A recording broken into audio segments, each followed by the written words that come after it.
नमस्कार। YouTube channel में आपका स्वागत है।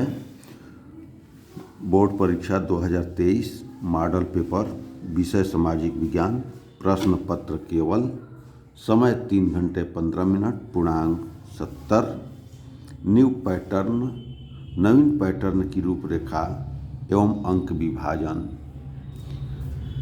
के बारे में बता रहे हैं कि ये 70 नंबर के प्रश्न किस किस रूप में आएंगे। प्रश्नों के प्रकार: अंक, इतिहास, नागरिक शास्त्र, भूगोल, अर्थशास्त्र। पहले टाइप का प्रश्न है बहुविकल्पीय, जो 1 अंक का होगा। इतिहास से 5 प्रश्न 5 अंक के, नागरिक शास्त्र से 5 प्रश्न 5 अंक के, भूगोल से 5 प्रश्न 5 अंक के, अर्थशास्त्र से 5 प्रश्न 5 अंक के होंगे। दूसरा, लघुत्तरी प्रश्न होंगे, जो 4 प्रश्न आएंगे, 4 अंक होंगे और प्रत्येक पार्ट से एक एक प्रश्न होंगे। तीसरे टाइप का प्रश्न है दीर्घ उत्तरीय प्रश्न, जो 6 अंक के होंगे और प्रत्येक पार्ट से एक एक प्रश्न होगा।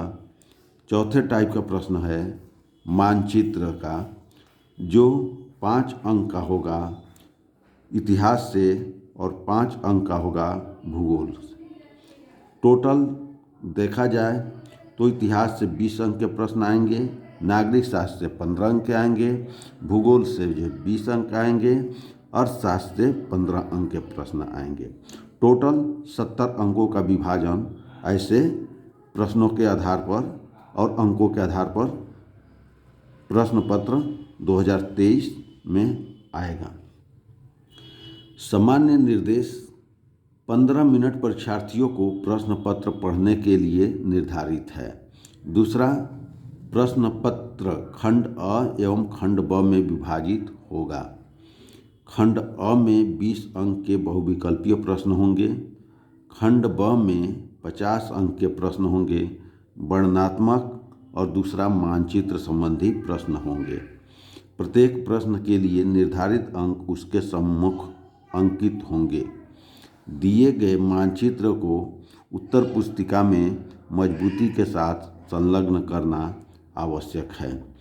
दृष्टिबाधित परीक्षार्थियों के लिए मानचित्र कार्य के स्थान पर अलग से प्रश्न लिखने के लिए दिए जाएंगे।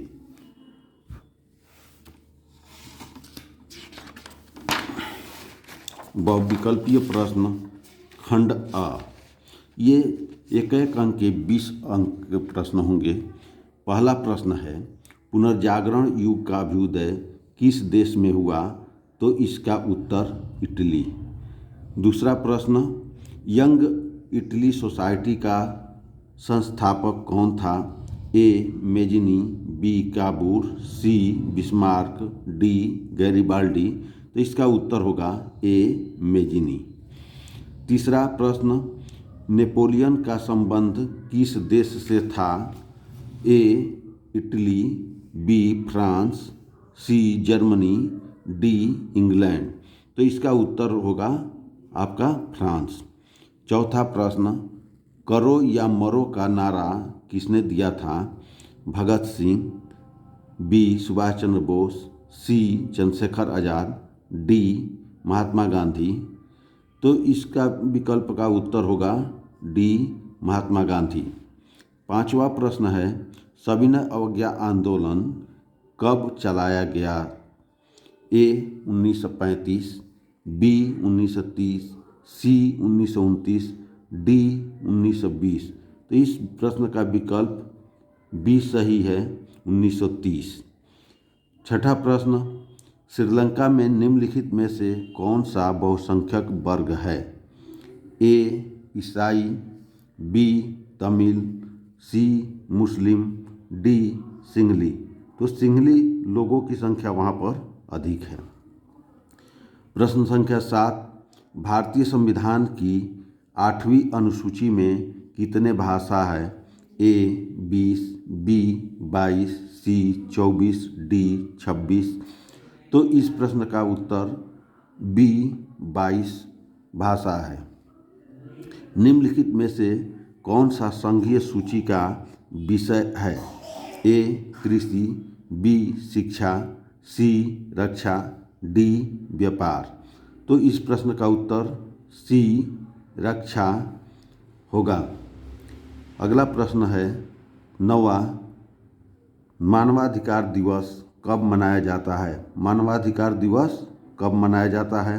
ए 10 दिसंबर, बी 15 अगस्त, सी 5 सितंबर, डी 14 नवंबर।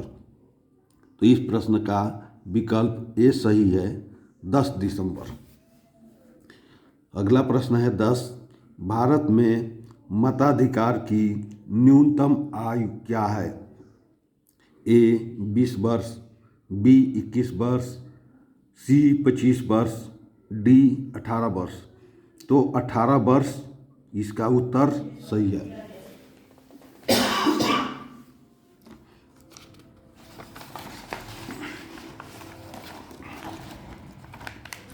अगला प्रश्न है, किस राज्य में काली मिट्टी पाई जाती है? ए राजस्थान, बी झारखंड, सी गुजरात, डी बिहार। तो इस प्रश्न का उत्तर सी गुजरात। अगला प्रश्न है, वैश्वीकरण को संभव बनाने वाले कारक है?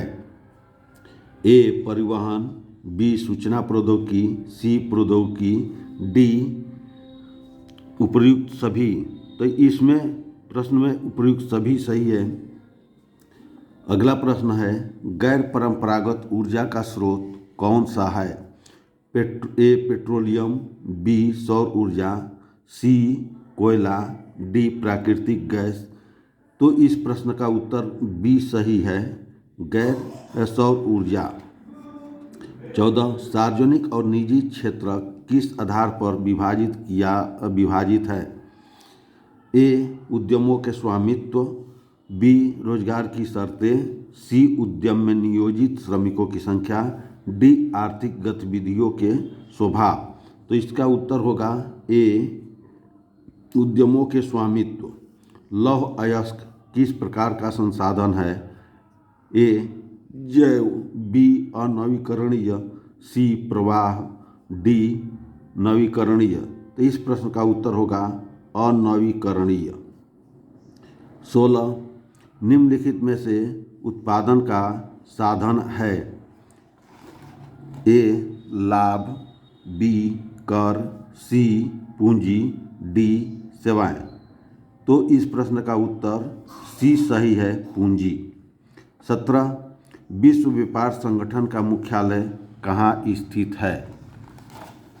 A Paris, B Geneva, C New York, D Ottawa. तो इस प्रश्न का उत्तर बी सही है, जेनेवा। अगला प्रश्न है, विदेशी व्यापार होता है? ए 2 नगरों के मध्य, बी 2 देशों के मध्य, सी 2 गांवों के मध्य, डी 2 प्रदेशों के मध्य। तो इस प्रश्न का उत्तर होगा 2 देशों के मध्य। विदेशी व्यापार जब भी होगा 2 देशों के मध्य ही होगा। प्रश्न संख्या 19, हेमेटाइट का संबंध किस खनिज से है? ए सोना, बी लौह अयस्क, सी तांबा, डी बॉक्साइट। तो हेमेटाइट क्या है? लौह अयस्क का जो है कि संबंध रखता है, लौह अयस्क से संबंध रखता है। प्रश्न संख्या 20 और आखिरी, महामंदी किस वर्ष हुआ था? ए 1929, बी 1920, सी 1924, डी 1934। ए विकल्प सही है, 1929। अब वर्णनात्मक प्रश्न पर आते हैं। खंड ब। खंड ब में वर्णनात्मक प्रश्न आते हैं। उत्तर लगभग 80 शब्दों में देना है और प्रत्येक का अंक उसके सम्मुख दिया गया है, यानी 4 प्रश्न होंगे और 4-4 अंक के होंगे, 16 अंक के होंगे यहाँ से। पहला प्रश्न है, जर्मनी का एकीकरण कब और कैसे हुआ? या तो ये प्रश्न करिए अथवा फ्रांसीसी क्रांति के परिणामों का वर्णन कीजिए। दोनों में से कोई एक करना है। तो यहाँ पर हर प्रश्न में एक अथवा मिलेगा जो एक करना होगा। तो ये आप अपने किताब से देखिएगा। दूसरा प्रश्न है, आधुनिक लोकतंत्र में सत्ता में भागीदारी के विभिन्न मूल्यों का उल्लेख कीजिए, अथवा सामाजिक विभाजन किस तरह से राजनीति को प्रभावित करते हैं। यहाँ पर भी दो प्रश्न हैं और दोनों में से कोई एक करना है। तीसरा प्रश्न इसका, नवीकरणीय और अनवीकरणीय संसाधनों में अंतर कीजिए, अथवा जैव विविधता क्या है, मानव जीवन में इसकी महत्ता का उल्लेख कीजिए। तो यहाँ पर भी दो प्रश्न हैं, दोनों में से एक करना है। चौथा, संगठित और असंगठित क्षेत्रों में प्रमुख अंतर स्पष्ट कीजिए, अथवा वैश्वीकरण से आप क्या समझते हैं। तो इन दोनों में से कोई एक, यानी हर प्रश्न में एक विकल्प एक्स्ट्रा दिया गया है जिसे आप दोनों में से कोई एक कर सकते हैं। करना तो चारों है, लेकिन चारों में दो दो प्रश्न है और एक करना है। दूसरा वर्णनात्मक है जिसका उत्तर लगभग 150 शब्दों में देना है और प्रत्येक का अंक 6 है और 4 प्रश्न करने हैं।